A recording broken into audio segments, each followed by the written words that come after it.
There exist floors never intended to be walked upon ever again. Not because they had crumbled or decayed, but because a conscious choice was made, carefully, deliberately, with absolute purpose, to seal them from the world. They were buried beneath layers of wood and plaster, under decades of accumulated quiet, with the hope that whatever rested beneath would remain concealed forever. During the spring of 1887, a crew of renovation workers was breaking through the floorboards of a long, abandoned plantation house in Tensas Parish, Louisiana. They anticipated finding crawl space, possibly a root cellar, quite possibly nothing at all. But what they actually uncovered ignited a sequence of events that newspapers at the time refused to print. A county sheriff would dedicate the remainder of his existence trying to bury those events.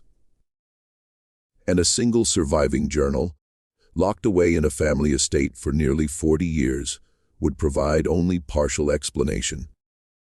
This is the narrative of Harrove Hall and of what existed and perished beneath its flooring. Before proceeding with the Harrove Hall account, I'd like to pose a question.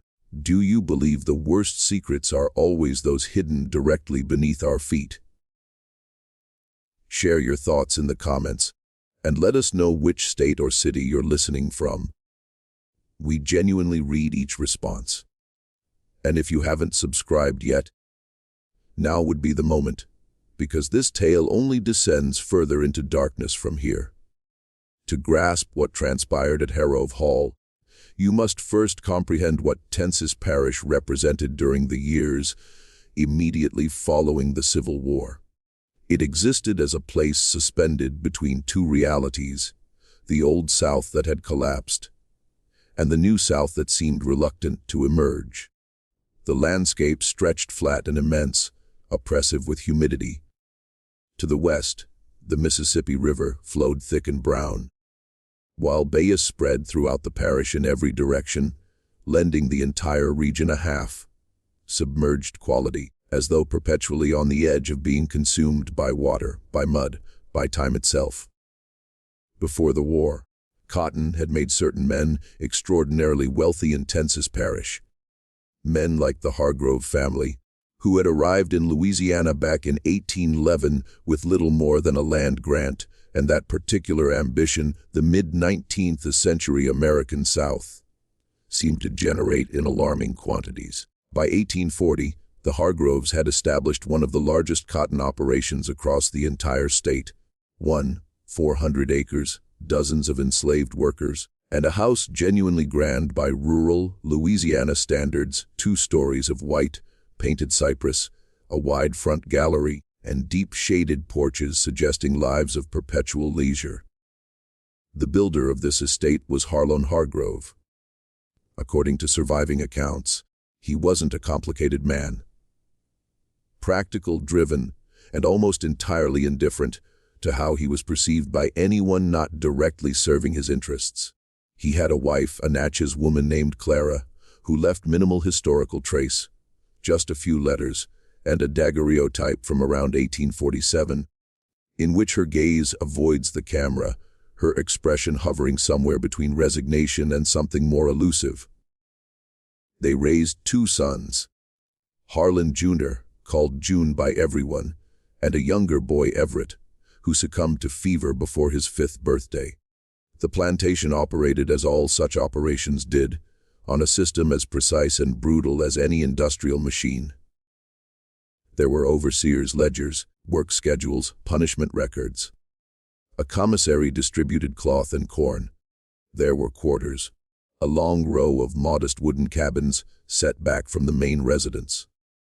And beneath the main house itself existed a full raised basement, which Harlon Hargrove utilized for storage cotton samples, tobacco, cured meats, the sorts of goods a man of his standing required close at hand. Or so it seemed. What the family told the world about that basement, and what the basement actually contained were, as the workers of 1887 would soon discover, 2 entirely different matters. The Civil War hadn't treated the Harroves kindly. Harlan Sr. died in 1863, not through combat but from a stroke, found face, down at his desk during what his overseer later characterized as a perfectly ordinary afternoon. June Hargrove, then 27, and never having demonstrated aptitude for the cold machinery of plantation management, inherited everything, including a war systematically dismantling all his father had constructed. By 1865, when the Confederate surrender finally washed through Louisiana like a fever breaking, Harrove Hall occupied 42 acres of mostly untended land. Its cotton fields barely maintained, its main house already showing early signs of prolonged deterioration. June Hargrove tried, that much is documented. He attempted conversion to sharecropping in 1866, took on tenants, negotiated contracts the Freedmen's Bureau would later describe in records as uncommonly fair for the region, to use their precise phrasing. This distinction would later prove significant to investigators because it raised a question nobody in Tensas Parish seemed capable of answering satisfactorily. If June Hargrove was, by contemporary local standards, relatively decent, why had his father gone to such elaborate lengths to conceal what lay beneath the house? And why had June spent his remaining 20 years apparently pretending that concealment didn't exist? June Hargrove died in autumn 1879 at 63 years old, unmarried, childless, largely alone. He had outlasted most who'd known him in youth, and those remaining described him at the end as withdrawn, eccentric, prone to extended silences and abrupt departures from perfectly unremarkable conversations. He left the property to a distant cousin, Alton Price, a Memphis resident for 30 years who held no particular attachment to either the land or Louisiana. Price visited Harrove Hall once in 1880, found it in far worse condition than anticipated, and spent the next 7 years attempting unsuccessfully to sell. By then, the house carried a reputation. Nothing specific, no single attached story, no documented incident people could reference. But in a parish as small and close as Tensas, reputation forming without clear origin often proves most persistent. It seeps into a place's atmosphere like groundwater, untraceable yet undeniably present. By 1887, Price had reduced his asking price 3 times and exhausted patience. He hired Gerald Foss, a local contractor running a small but respected operation out of St. Joseph, the parish seat, to conduct renovations intended to finally make the property marketable. Foss arrived at Harrove Hall with 6 workers on a Monday morning in late April.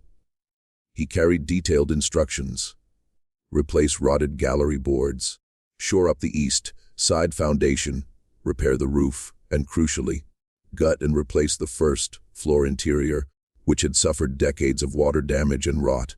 This final task would alter everything. Gerald Foss was methodical, 41 years old, New Orleans born, trained as a carpenter before expanding into general contracting. He maintained detailed work journals, a habit developed early and sustained throughout his career. Largely because of these journals, we know much about what happened at Harrove Hall during spring 1887. The journals aren't literary documents, they're workmanlike, abbreviated, focused almost exclusively on construction details. However, following the discovery, Foss's entries change. Handwriting becomes less regular. Observations grow more personal. The questions he begins asking, even in private shorthand meant only for himself, suggest someone struggling to organize a world that has abruptly stopped making sense. That first morning at Harrove Hall proved unremarkable. Foss's crew assessed interior damage, identified worst flooring sections, and began pulling parlor boards, the area suffering greatest deterioration. Work was heavy, loud, smelling of mold, old wood, and something faintly chemical. Noted by Foss in his journal without explanation. Strange smell when floor comes up, not rot, something else entirely. The second morning brought change. One worker, Tusa, employed by Foss for 6 years and completely trusted, stopped his work and summoned the foreman. Tusa had been removing flooring near the parlor's rear, close to the original back wall, when he noticed something anomalous. Floorboards in that section were newer than surrounding wood. Not dramatically newer, but detectably so to someone who understood timber, as Tusa did. Perhaps a few years older than the rest of the first floor. Different pine cut at a slightly different angle, laid by different hands than those who built the original house. These boards been replaced, Tusa told Foss. After the house was built, maybe 10-15 years after, looking at the wood. Could be more. Foss crouched and examined the section himself. Tusa was correct. The wood had been replaced deliberately, carefully, with clear intention of making the replacement invisible to anyone not specifically searching. Keep going, Foss instructed. What emerged once those replaced boards came up was another floor.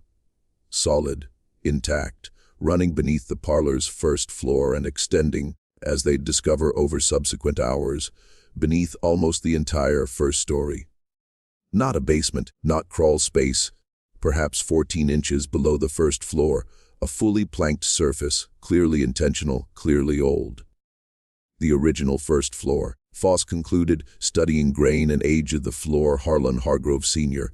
had walked when first occupying this house around 1838 or 1839. The floor above, the one everyone had walked for 40 years, had been laid on top. The immediate, obvious question: why would anyone construct a false floor over their own home's original flooring? And a darker second question followed: what lay between them? The space between floors wasn't empty. Stale air lingered, close and carrying that faint chemical smell Foss had noted previously. Stronger now. Various objects appeared in places: a tin cup, rope rotted nearly to dust, a wooden comb with broken tines, coarse cloth once dark but faded toward gray. And in the parlor's corner, tucked against the original wall, something stopped every man when Tusa raised his lamp to illuminate it. A small book, barely larger than a hand, bound in leather that had dried and cracked, yet somehow, in the sealed air between floors, hadn't completely disintegrated. Pages yellow and brittle but legible, written in small, controlled script. Not an educated hand.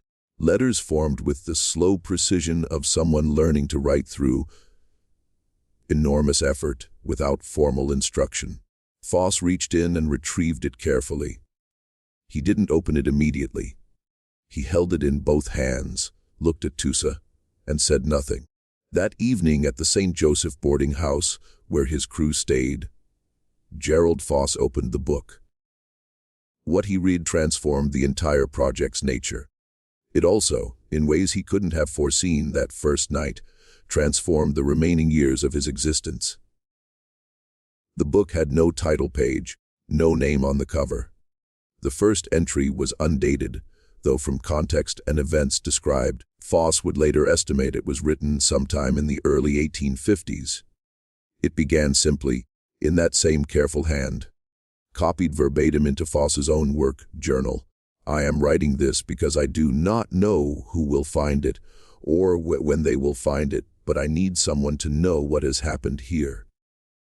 My name is Cato. I belong to Harlan Hargrove, and I have been in this house for 3 years without anyone knowing I am here. Foss set the book down. He picked up his pen and wrote in his own journal. Discovered original journal. Can't determine if authentic. Can't imagine who would fabricate such a thing or why, or how it ended up between the floors. Bringing everything to town tomorrow. Need to speak to someone about this. He didn't sleep that night.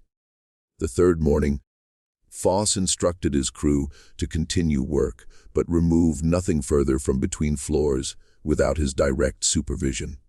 He brought the small leather book and other objects into St. Joseph, spending most of the morning determining appropriate authorities to contact. The local sheriff Dupre listened to Foss's account with the particular expression of someone trying to decide whether he was hearing something serious or something that would momentarily reveal itself as misunderstanding. When Foss finished, Duper asked one question: "How old are these things?"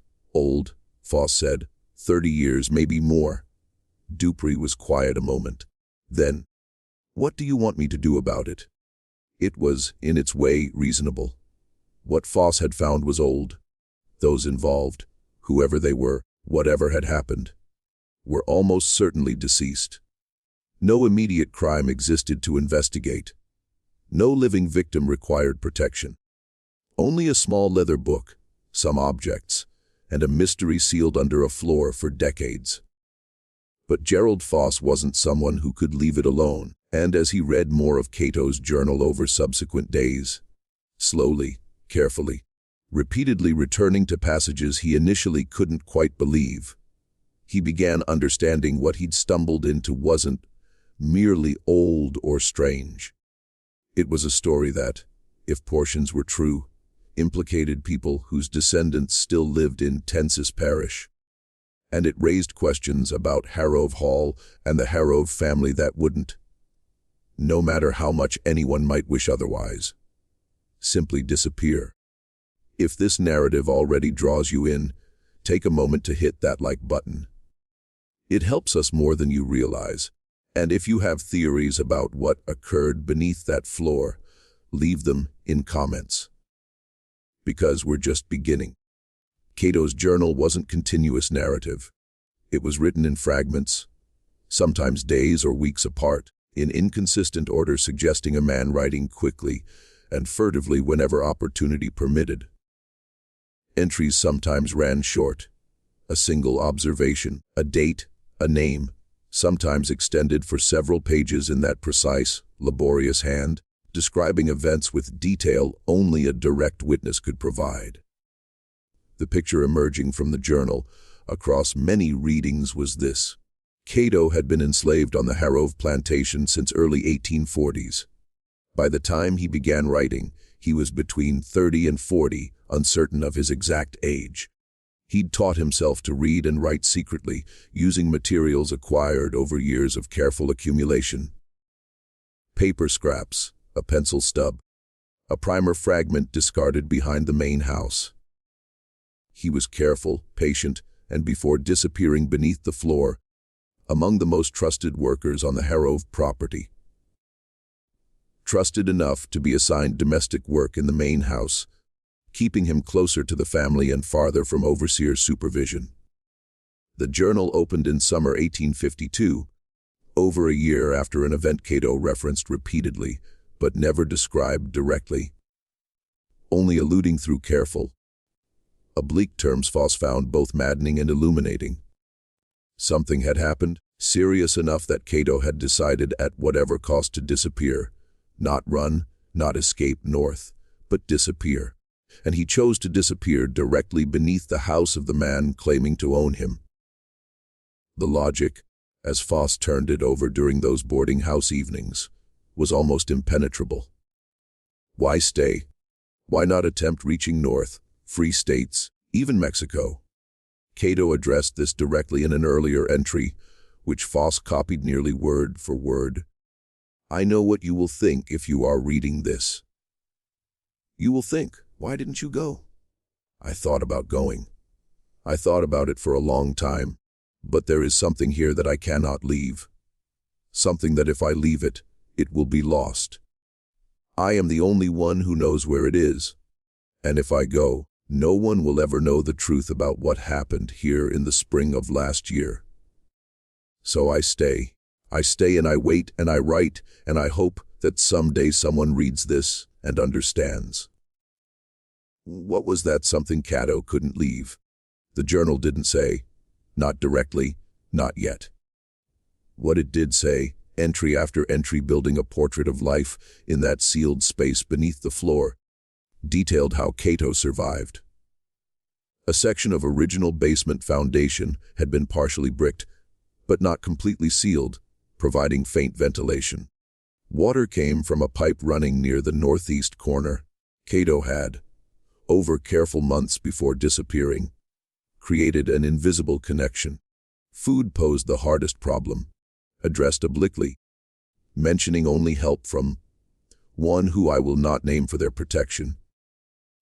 A single person apparently knew he existed and brought provisions when possible, always at night, always through methods so indirect and carefully designed that even in the journal, writing only for unknown future readers, Cato refused clear description. By his first entry, he'd lived in that space over a year. He'd developed detailed, intimate knowledge of the house above, could hear conversations, track movement through footsteps, determine with reasonable accuracy who occupied which room at what time. He described house rhythms with precision, both extraordinary and deeply unsettling. The late afternoon tobacco smell from Harland Sr.'s study when windows opened. The particular staircase creak, signaling the housekeeper's morning rounds. The sound of Clara Hargrove's rocking chair on the second-floor gallery stopping at precisely the same time each night before sleep. In entries growing increasingly tense and agitated as the journal progressed, he also described, not directly, not as complete account, but in small, sharp pieces that, when correctly arranged, formed a picture Foss found himself staring at in lamplight, unable to set aside what had prompted everything. In spring 1851, Harlan Hargrove Sr. had done something on his property requiring considerable concealment, involving several enslaved workers. Cato, as house worker, had witnessed partially and reconstructed more completely from subsequent overheard information. The journal named names. Not many. Cato was careful, understanding even then that written names were themselves risky. But there were names, dates, specific property locations. And these details, Foss realized reading, weren't invention. They were documentation from someone who had been present, who had witnessed, who was recording with meticulous care what had happened to people he knew. Gerald Foss spent nearly a week reading and rereading Cato's journal before making his next move. Meanwhile, his crew continued renovation at Harrove Hall, and continued finding things between floors, not everywhere, not in large quantities, but scattered throughout the space in ways suggesting deliberate placement over time. More cloth.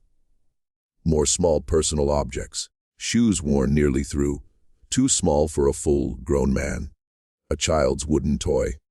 A crudely carved small horse with one leg broken. A dented tin plate, scratched with a mark along the rim that Tuzin, shown by Foss, thought resembled a letter. It did look like a letter, Foss agreed. The letter N, scratched into the tin edge with a nail or similar implement. He added it to the collection accumulating in a wooden box at his boarding house. On a Thursday morning, 11 days after initial discovery, Foss made a decision setting everything in motion. He wrote to Aldrich Vane, then editor of a small, respected Natchez newspaper, just across the river from Tensis Parish. Foss and Vane had met years earlier through mutual acquaintance and corresponded occasionally since, though never about anything significant. Foss told Vane what he'd found, described the journal and contents, asked with considerable care whether Vane knew any way to verify historical records, specifically whether Friedman's Bureau or other documentation might corroborate Cato's account. He also asked whether Vane knew anything about the Harrove family and whether any still lived. Answer to the second question returned within a week. What Foss had both expected and dreaded. Yes, Harlan Hargrove Jr., June, was dead, but June had a nephew, a son of his cousin on the Price side, who had taken strong interest in Harrove family history. Emmett Price, 34 years old, lived in New Orleans and had visited Tensis Parish twice in the past 2 years, apparently researching family history with what Vane described in his letter as an enthusiasm that struck at least 2 people I spoke to as something beyond ordinary genealogical interest. Aldrich Vane was careful. He printed nothing about what Foss had told him. Not yet. But during weeks since Foss's letter arrived, he'd quietly asked questions in the parish. What he found, he wrote to Foss, suggested Tensis parish residents already held suspicions about Harrove Hall. They'd never voiced aloud. The house carried history that was felt rather than spoken. People living in the area during the 1850s and 60s remembered things. Half. Memories, overheard fragments, the particular silence settling over Harrove property after spring 1851, the way workers had been shuffled and reassigned. Sudden absence of certain people never satisfactorily accounted for. None of this was evidence. Nothing standing alone amounted to something identifiable. But it formed context, a shadow, the kind of accumulation of small, unexplained things that in retrospect always surrounds large, terrible things being concealed. During the investigation's fourth week, and Foss had stopped thinking renovation, now thinking investigation, however unofficial. He made a discovery transforming everything he thought he understood. He returned to Harrove Hall alone on Sunday while the crew rested.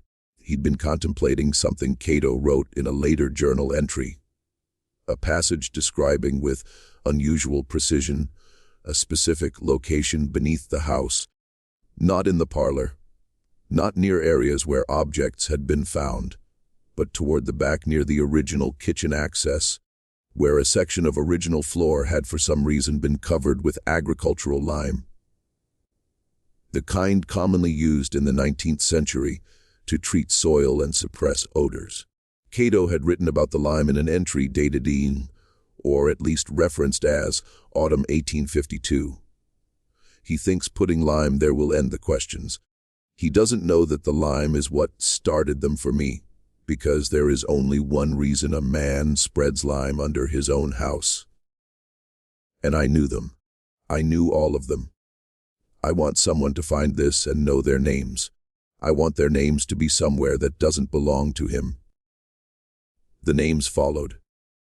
12 names in that careful, deliberate hand, each on its own line, with short description beside each an age, an identifying detail, a word or two. Not an epitaph, something more immediate, reading less like memorial and more like testimony. Foss stood in the space between floors, crouching and low, ceiling dark with his lamp, and read the 12 names. Then he closed the journal, crawled back out, and sat on the empty parlor floor for a very long time. Just when we thought we'd witnessed everything, the truth beneath Harrove Hall grows darker still. If this story sends chills through you, share it with a friend who appreciates dark mysteries. Hit that like button to support our content, and don't forget to subscribe so you never miss stories like this. Let's discover together what happens next. Aldrich Vane arrived insane. Joseph on a Wednesday evening during the 5th week, traveling by ferry from Natchez, with a leather satchel containing, among other things, documents assembled through what he described to Foss over supper at the boarding house as the most uncomfortable correspondence I have conducted in 20 years of journalism. The documents were copies. Freedmen's Bureau records from 1865 and 1866, labor contracts from the immediate post-war period, a partial Harrove property inventory compiled by a federal assessor in 1864, which included, in a footnote apparently added by hand in different ink than the rest, a cryptic notation Vane had spent 2 days contextualizing, discrepancy in workforce records 1851, approximately 12 individuals unaccounted for in subsequent years' inventory. No explanation provided by owner, matter referred, see attached. No attachment was included. The see attached referred to something either lost, removed, or never filed. 12. Foss said when Vane read him the notation. Vane looked at him. What 12? Cato wrote down 12 names. The silence following that exchange was the kind neither man wanted to break. Foss placed the journal on the table between them, and Vane, who had heard its contents described but never held it, picked it up with careful reverence. immediately understanding what they were examining. They sat in that room 3 hours. Vane read, Foss drank coffee and watched the man's face change as entries progressed. Initial controlled professional attention, gradually giving way to something raw, something Foss recognized from his own first reading. Not quite horror, something more complicated, the particular weight of understanding something that once understood cannot be made unknown. This is real, Vane said finally. Not a question. I believe it is. The lime, Vane said, not finishing. I know. We need to bring someone official into this. I tried. Duper wasn't interested.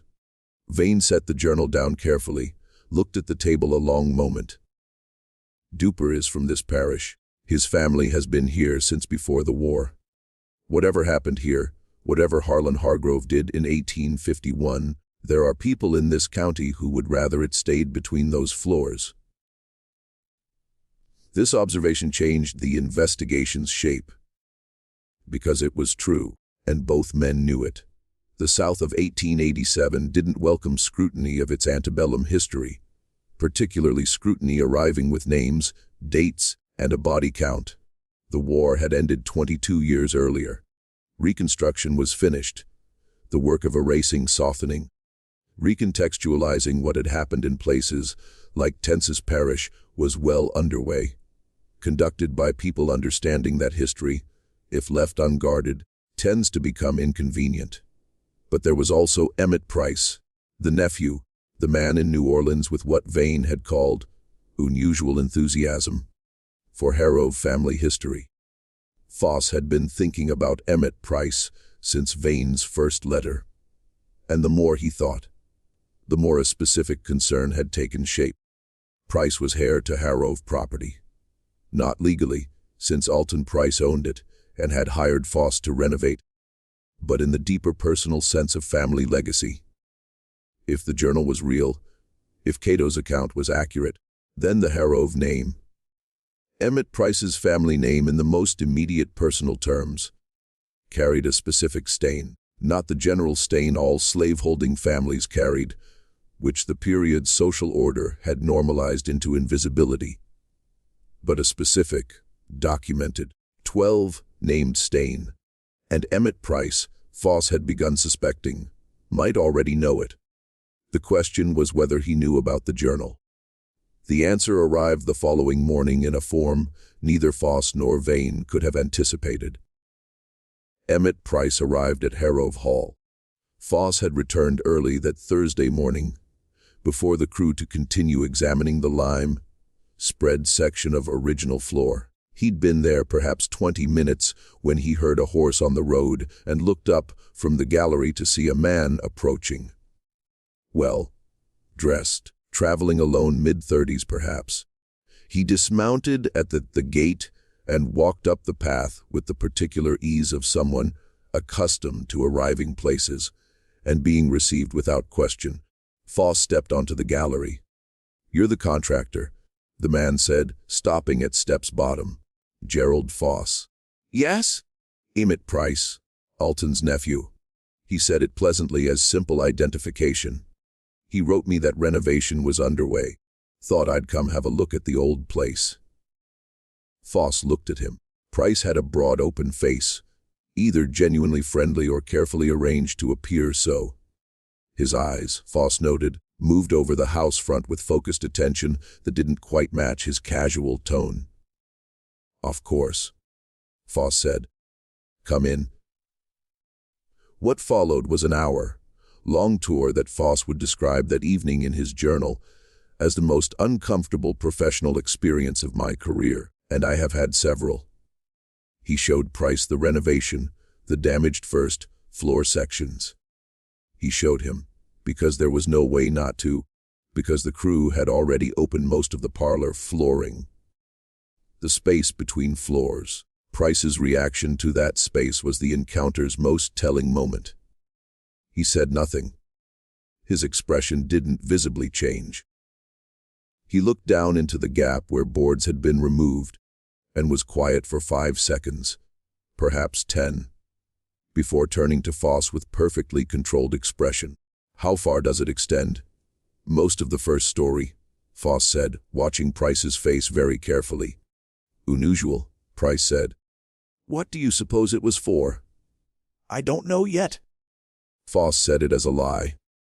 He was lying to Emmett Price's face in Emmett Price's family home, standing above the original floor, holding somewhere in its sealed and limed corners evidence of what Price's great-uncle had done.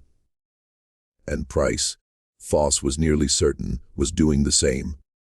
"My uncle would be interested to know about this," Price said after another silence. "The original floor. It might affect the assessment." "I'll include it in my report," Foss said. Price looked at him. Something moved behind those flat, controlled eyes. A calculation, Foss thought, or a question being asked, and answered privately. Then Price smiled, thanked him for his time, walked back to his horse, and rode away.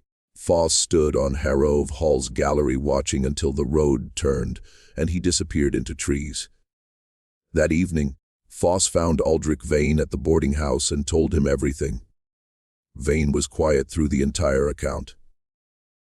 "When finished," he said, "he came to see what you'd found." I know. "And now he knows you found the floor." "He already knew about the floor," Foss said. "I'm certain of it. He came to see if I'd found what's under it." The two men argued much of that night about what to do. Vane wanted to publish. Not the full story, not yet, but enough to create public record, something making it harder for evidence to disappear. Foss was more cautious. He had the journal, the objects, the bureau notation, but not yet what the journal itself had been written to provide, a complete account of what happened on Harrove property in spring 1851. Cato's entries came close to telling the full story, but stopped abruptly without conclusion in winter 1853. Blank pages at the journal's back had never been filled.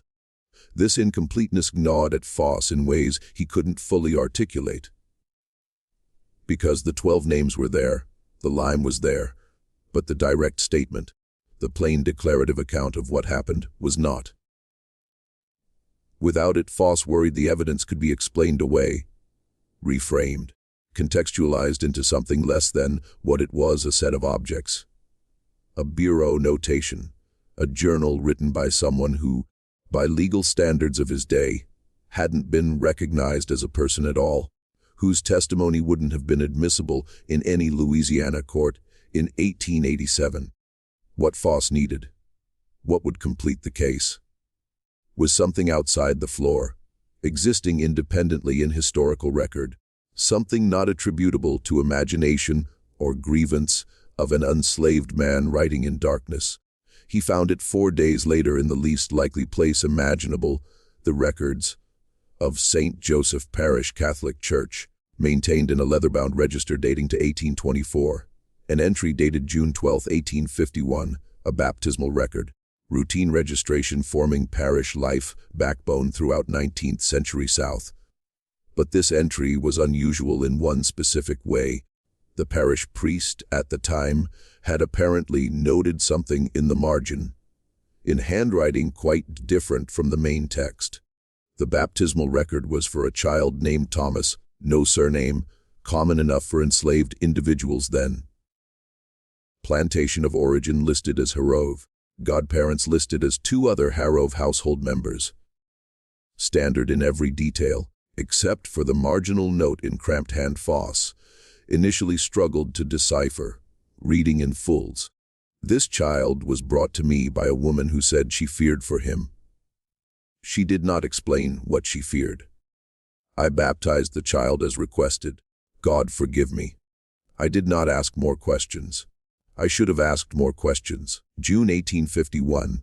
The priest making that marginal note was Father Dominique Brousard, serving St. Joseph Church from 1843 until his death in 1869. Foss found no other Brousard records relating to the Harrove family. No further notes, no correspondence. But that entry, that single guilty marginal notation by a man clearly knowing he'd failed some pastoral duty, unable to be more specific about what, fit with almost physical precision into the gap in Cato's account, where direct statement was missing. Something had happened in spring 1851. A woman had been afraid enough to bring her child secretly to a priest. A priest had been troubled enough to write a private self-reproach note in his official records, and 12 people whose names Cato had written alone in darkness beneath the floor of the house where the responsible man still lived, slept, ate his meals, had disappeared from Harrow Plantation's official inventory, never accounted for in any subsequent record.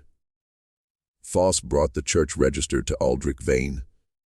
He laid it on the table beside Cato's journal. He placed the Freedmen's Bureau notation beside both. "Is that enough?" he asked. Vane looked at everything on the table a long moment. "I don't know," he said. "I don't know if it will ever be enough. Not here.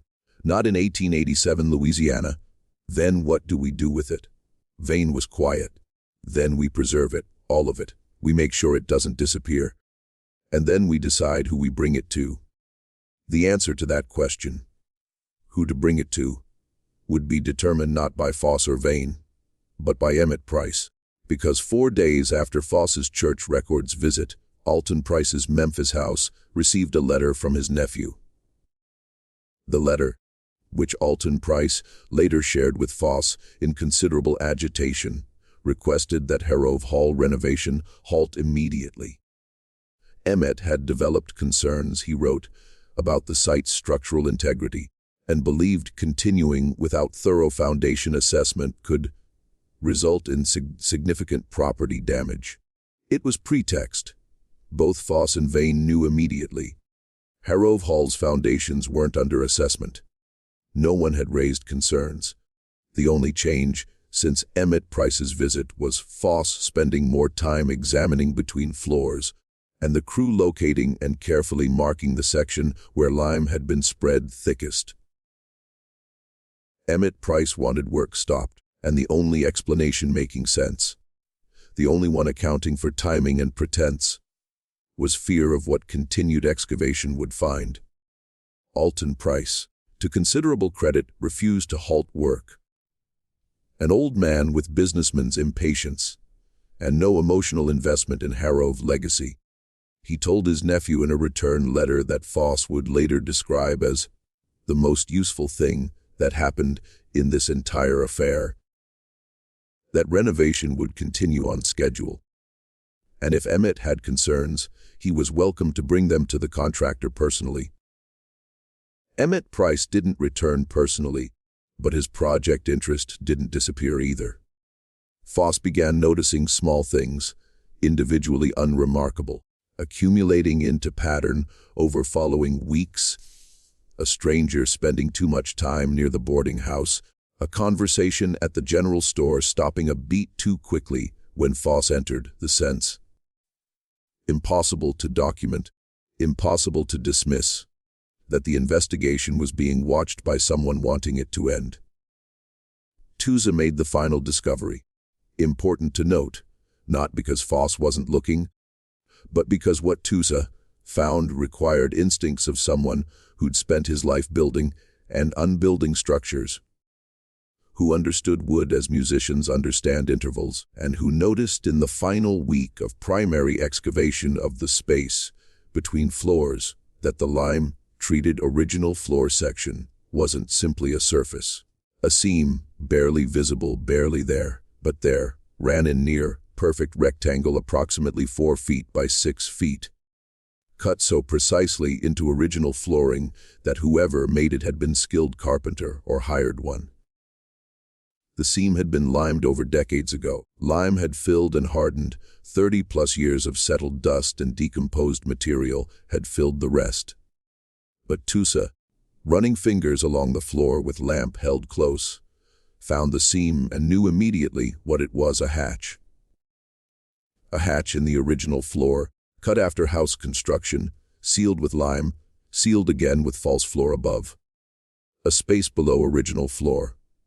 Below the basement, a third level. Foss was at the boarding house when Tusa sent a younger worker to find him. He arrived at Harrove Hall within the hour, descended into the space between floors, and crouched beside Tusa's discovered seam. He traced edges with his own fingers. He pressed the rectangle. It didn't move.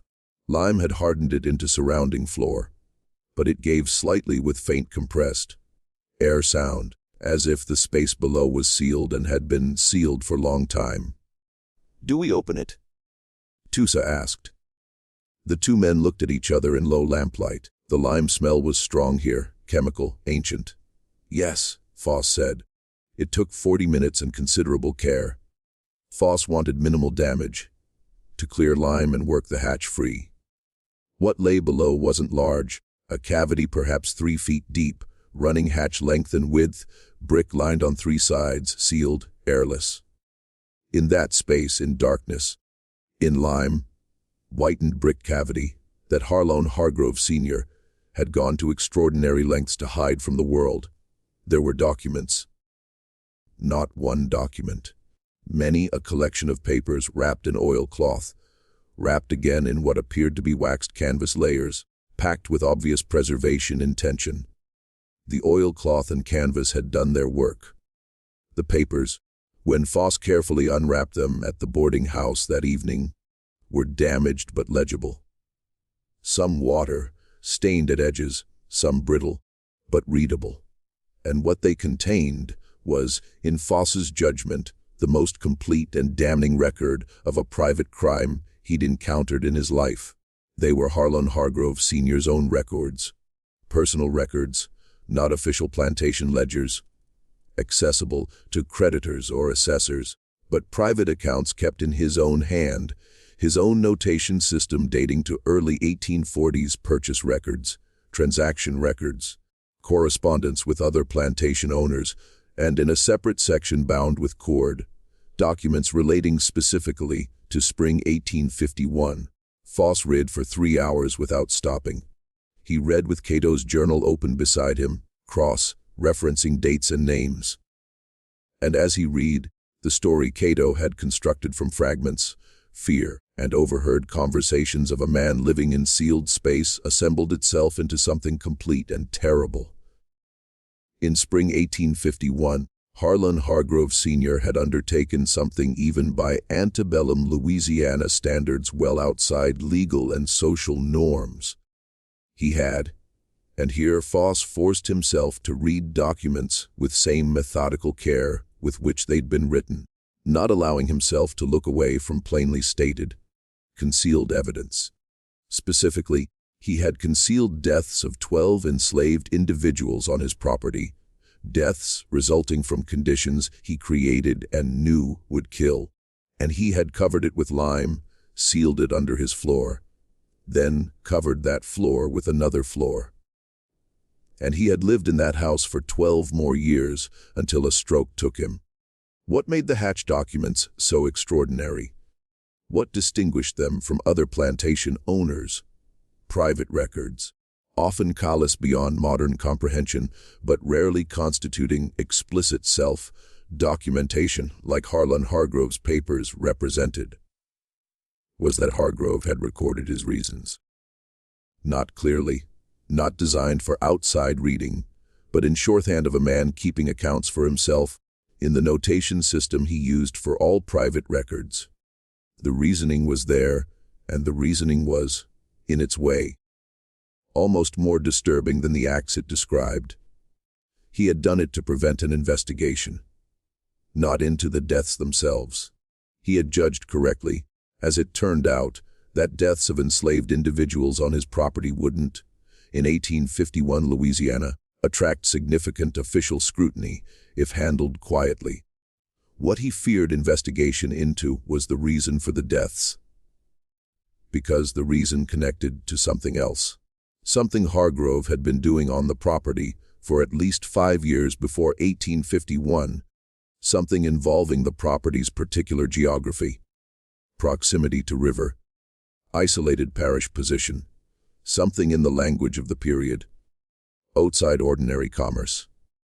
The documents didn't spell it out plainly, but Foss and Vane, working together over 2 more nights with Hargrove's private shorthand and accounting records matching no standard plantation operation, arrived at a conclusion. Both men found they'd already reached in some deeper part of themselves before documents confirmed it. Harrove Hall had not been only a cotton plantation. The river was close. Bayous extended everywhere. The house was set back from main road, screened by trees on 3 sides. In pre-1851 years, in Hargrove's records kept and sealed in his private hatch, entries referred in coded but unmistakable terms to transitive individuals, not enslaved workers moving to and from fields. Something else, conducted at night by water, involving people arriving and departing, whose names appeared under notation systems clearly designed to obscure identities while tracking associated financial transactions. Hargrove had been, during his greatest prosperity years, operating as transshipment point on one of the domestic slave trade's most active internal routes. Not a slave market. There was no publicly known market at Harrove Hall, but a staging location, a quiet stop on the road between large trading centers of the Lower South, where individuals could be held, sorted, transferred, documented under false provenance, and moved on under cover of a legitimate agricultural operation, providing both financial camouflage and physical seclusion. And in spring 1851, something had gone wrong. The 12 names in Cato's journal, the 12 people whose absence was noted in Freedmen's Bureau records 15 years later, and then quietly forgotten, had not died as consequence of ordinary plantation brutality. As terrible as such brutality already was, they had died as consequence of specific events connected to the covert operation Hargrove had been running. Events Hargrove had decided, with characteristic, cold pragmatism, to cover up rather than account for. And the cover-up required not just lime, hatch, and false floor, but deliberate falsification of plantation's official records and reassignment of anyone who might have known what happened. Cato had been one of those people. But Cato, rather than allowing reassignment, rather than accepting the dispersal Hargrove arranged for anyone knowing too much, had done the only thing available. He had disappeared into the house's structure itself, hidden in the one place his owner would never look, and written it all down. The question of what happened to Cato himself, where he went after his journal's last entry in winter 1853, was one Foss and Vane spent considerable time trying to answer. The journal ended without conclusion, without the kind of closing statement a man, deliberately composing, for future readers might provide. The last entry was dated by reference to a specific event, the first hard frost of the season, and described in brief, almost toneless language that the person bringing food hadn't come in several weeks, and Cato was unsure what this meant. No final entry, no account of what happened next. The most obvious interpretation, the one neither Foss nor Vane wanted to arrive at too quickly, but both understood most likely, was that Cato had died in that space, that the person sustaining him couldn't continue for unrecorded reasons, and Cato had eventually succumbed to what that space would become without consistent provisions.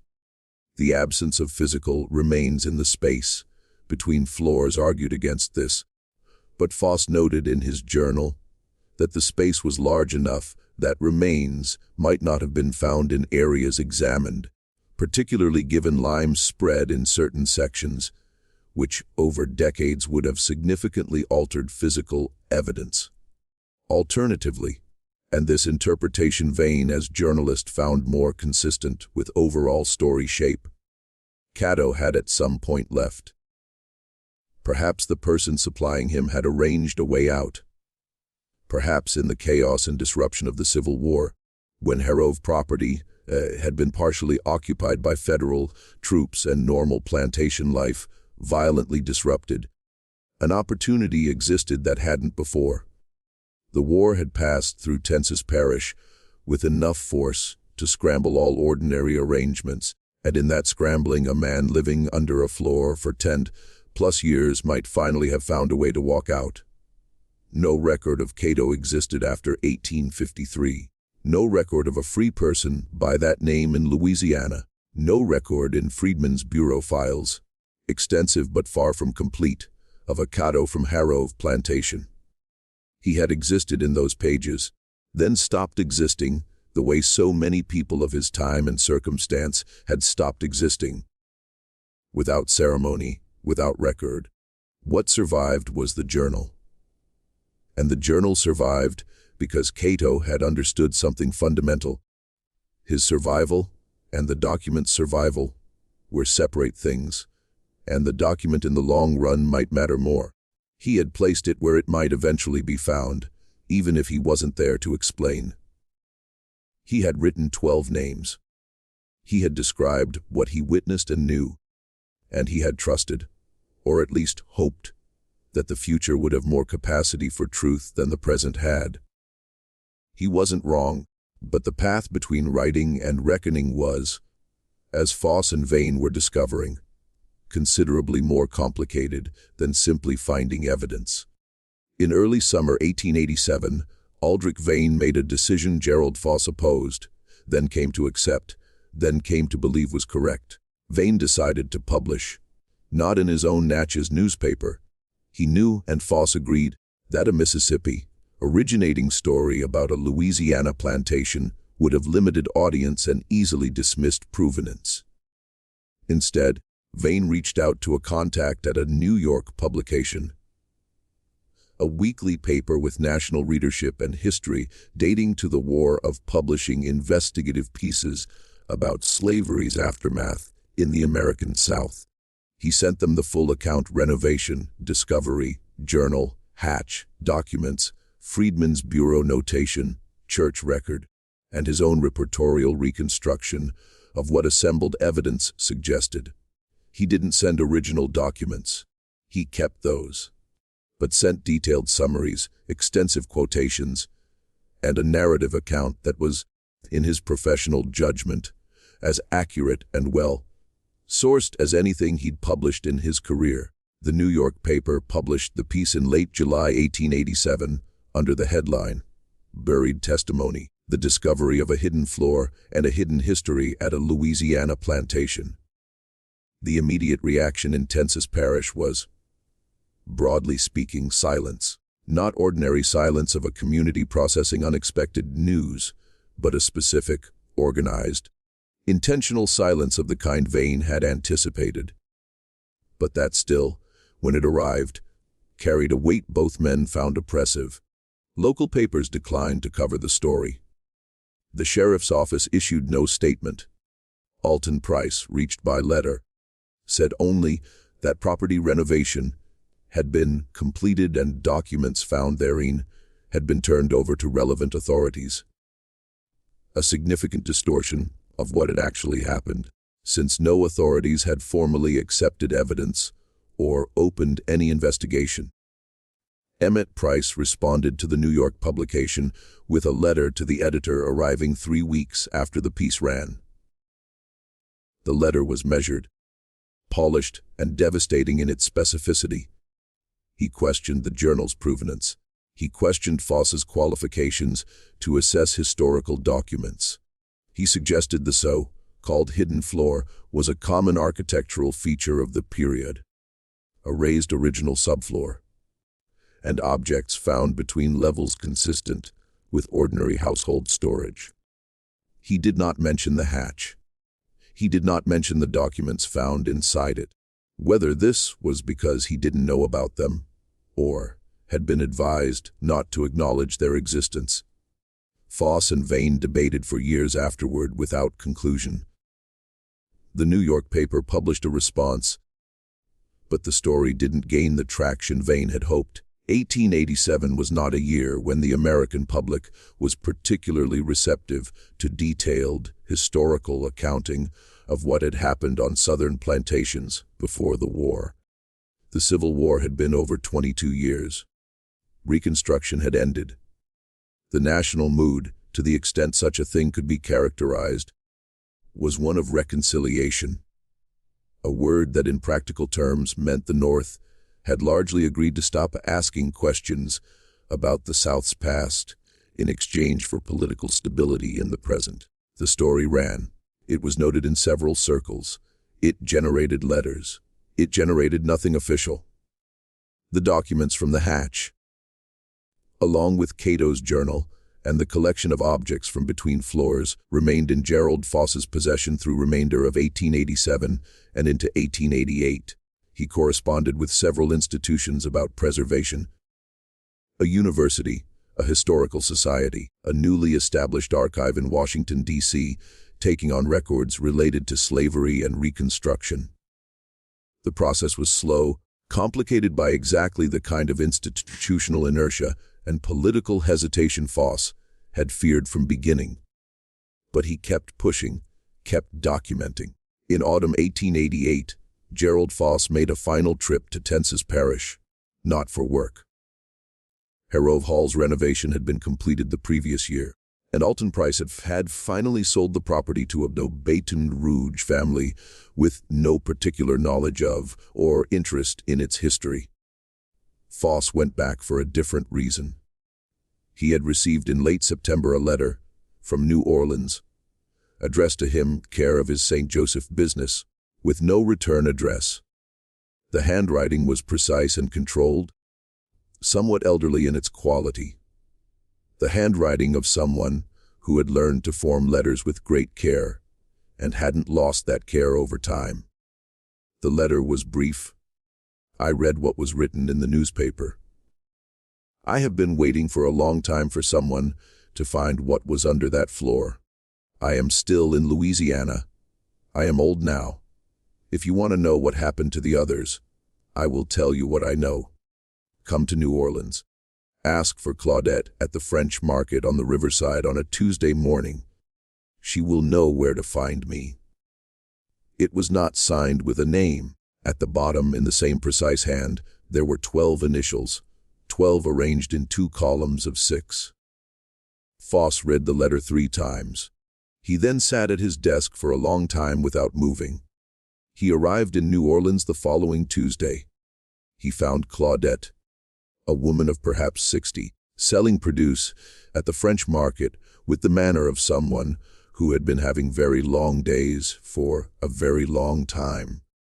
She looked at him a long moment when he gave his name, then nodded, closed her stand, and walked him through several old city streets to a boarding house near the Creole district's edge, where she knocked on a second-floor door and said something in French through the wood. The door opened. The man standing in the doorway was very old. Foss estimated 70, perhaps older. Difficult to tell. Thin, carefully dressed, hands showing lifetime of work. He looked at Foss with steady, patient eyes of someone who has been waiting for something a very long time and has made peace with waiting. "Mr. Foss," he said. "Yes," Foss said. "I'm sorry. I don't know your name." "No," the man said. "You wouldn't."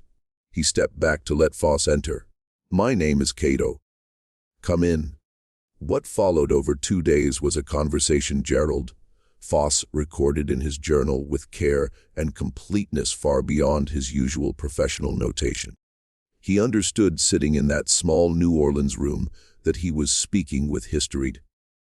Not the abstracted, documented kind living in archives and footnotes, but the living, breathing, 60-some years old kind that had survived everything the world could throw at it, and was now finally willing to speak directly. Cato's account of what happened on Harrove Plantation in 1851 confirmed everything Foss and Vane had assembled from documentary evidence.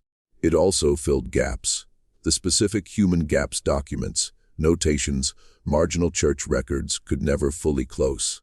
He described Hargrove's operation, and described it with specificity and controlled fury undiminished after 40 years.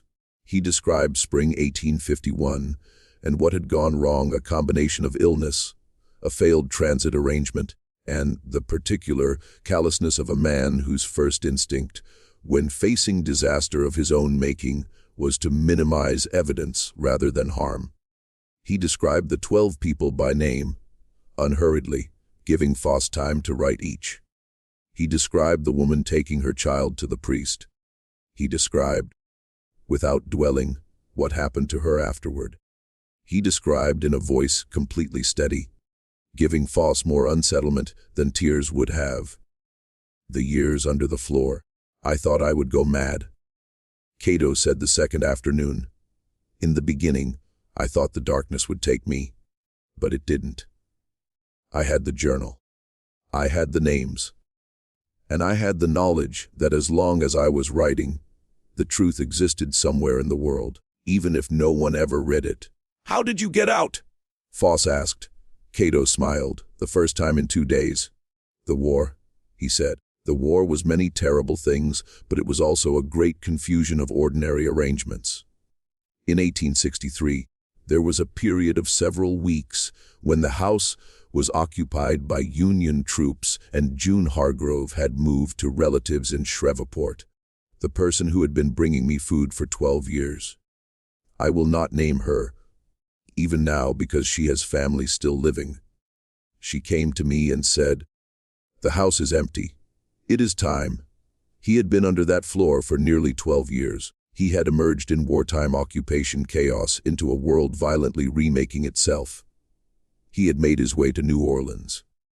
He had lived.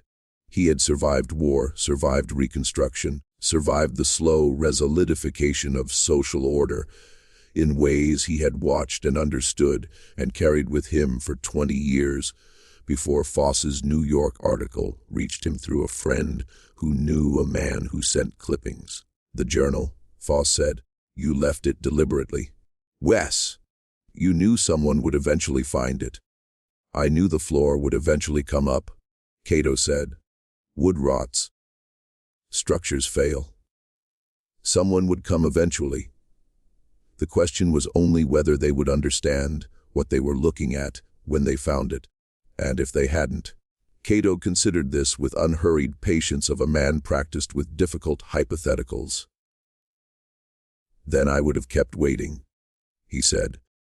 "I have been very good at waiting, Mr. Foss." Gerald Foss left New Orleans on a Thursday morning.